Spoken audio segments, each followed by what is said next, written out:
Hezbollah के अपने video viral करने शुरू कर दिए हैं।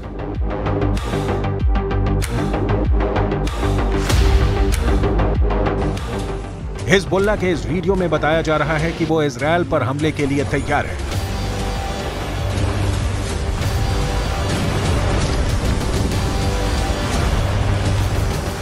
इस वीडियो में हिजबुल्लाह का मैसेज साफ है कि उसका अटैक ऐसा होगा जो इजरायल रोक नहीं पाएगा।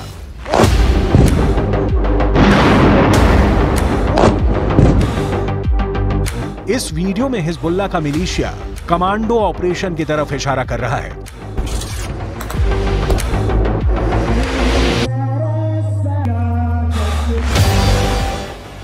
इस वीडियो में हिजबुल्लाह बता रहा है कि उसके कमांडो मोटरसाइकिल पर आएंगे और इजरायल की सेना भागती हुई नजर आएगी।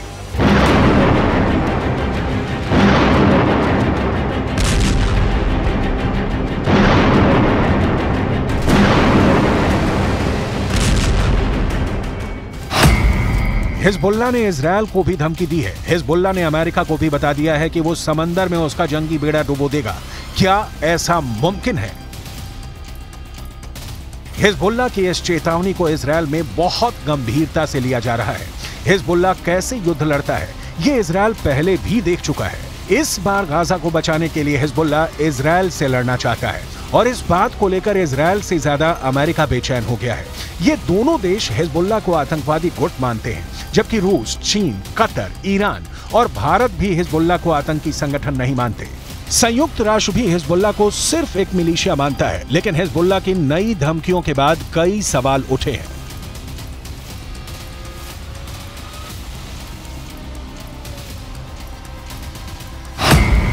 सवाल नंबर 1, हिजबुल्लाह कौन है? तो जवाब है, हिजबुल्लाह लेबनान की एक राजनीतिक पार्टी है और इसका अपना एक मिलिशिया है।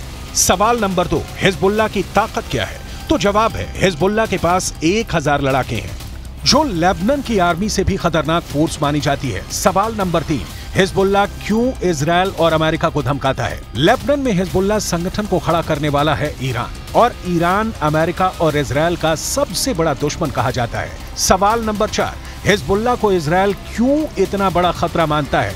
हिजबुल्लाह ने रूस की फौज के साथ मिलकर सीरिया से आईसिस को पूरी तरह खत्म कर दिया। हिजबुल्लाह ने ईरान के ऑर्डर पर सीरिया में युद्ध लड़ा और अब वहां तैनात है। सवाल नंबर 5, क्या हिजबुल्लाह इजरायल को हरा सकता है? हिजबुल्लाह 2006 में इजरायल के खिलाफ युद्ध लड़ चुका है। 34 दिनों तक चले इस युद्ध में इजरायल को सीज फायर के बाद लेबनान से पीछे हटना पड़ा था।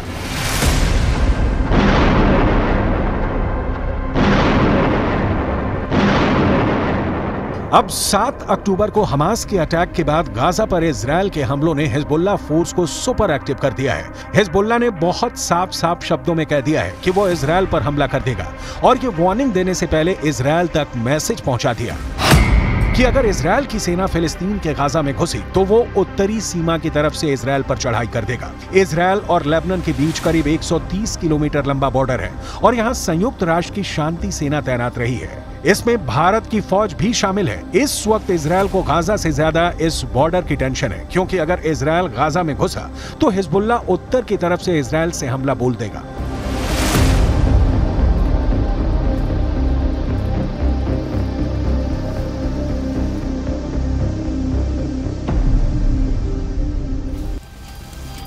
हमास और इजरायल की सेना एक दूसरे के खिलाफ कितनी ताकत रखती है और क्या हिजबुल्लाह वाकई इजरायल के लिए ऐसे हालात पैदा कर सकता है कि वो उसे हरा दे? इसे समझने के लिए आपको हिजबुल्लाह की उस चेतावनी को समझना पड़ेगा जो उसने अमेरिका को दी है, क्योंकि अमेरिका ने अपनी नौसेना का कैरियर बैटल ग्रुप भूमध्य सागर में पहुंचा दिया है।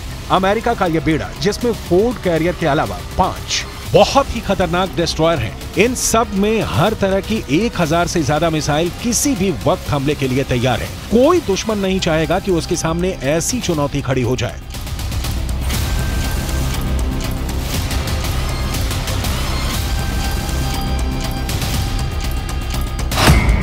इस वक्त ये कैरियर इजरायल के गाजा में पश्चिम में भूमध्य सागर में तैनात रहेगा और वहीं से ऑपरेशन चलाएगा। उसकी रेंज में लेबनान भी होगा, सीरिया भी होगा, तुर्की भी होगा और मिस्र के आसपास का इलाका भी होगा। यहीं से ये इजरायल के एयर स्पेस को सुरक्षित रखेगा और हमला भी कर सकता है।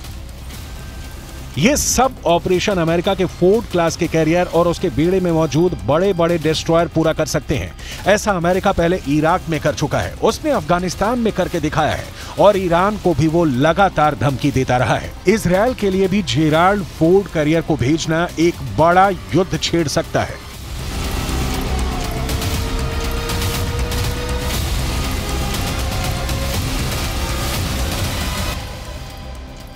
यही भरोसा अमेरिका अब इजरायल को दिलाना चाहता है कि समंदर से ऑपरेशन चलाकर अमेरिका सीरिया पर भी बमबारी कर सकता है, लेबनान के बॉर्डर को भी सैनिटाइज कर सकता है। लेकिन लेबनान में हिजबुल्लाह को अब ईरान से ऐसी मिसाइल मिल चुकी है जो अमेरिका के इन विशालकाय जहाज को पल भर में डुबो सकती है।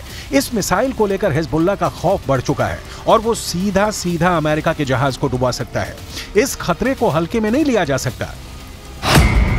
लेबनान ने 2006 में इजरायल में एक कॉरवेट यानी जंगी जहाज पर एंटी शिप मिसाइल से हमला किया था। इस हमले में इजरायल के युद्धपोत को भारी नुकसान पहुंचा था। अब हिजबुल्लाह के पास जो एंटी शिप मिसाइल है उसकी रेंज 300 किलोमीटर तक है।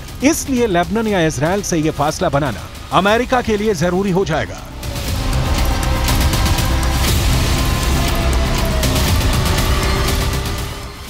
इसमें कोई शक नहीं कि हिजबुल्लाह की लीडरशिप तेहरान से मिलने वाले ऑर्डर पर काम करती है। इसलिए सवाल यह भी कि क्या ईरान चाहता है कि हिजबुल्लाह इजरायल पर अटैक कर दे। ईरान ये भी बहुत अच्छी तरह से जानता है कि इस वक्त इजरायल बेहद कमजोर है या फिर अमेरिका की शक्ल में उसे नई ताकत फिर से मिल गई है।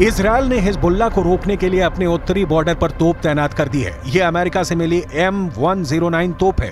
155 मिलीमीटर की यह तोप टैंक नुमा बख्तरबंद गाड़ी पर फिट कर दी गई है और ये 1 मिनट में 4 गोले दाग सकती है। इस तरह से देखा जाए तो लेबनान बॉर्डर पर इजरायल ने अपनी तैयारियां पुख्ता की हुई हैं। वहीं लेबनान की तरफ से आप इजरायल की एक पोस्ट देख सकते हैं। यहाँ रेडार भी लगे हुए हैं और इलेक्ट्रॉनिक सिस्टम भी जो हिजबुल्लाह की हरकतों पर नजर रखते हैं।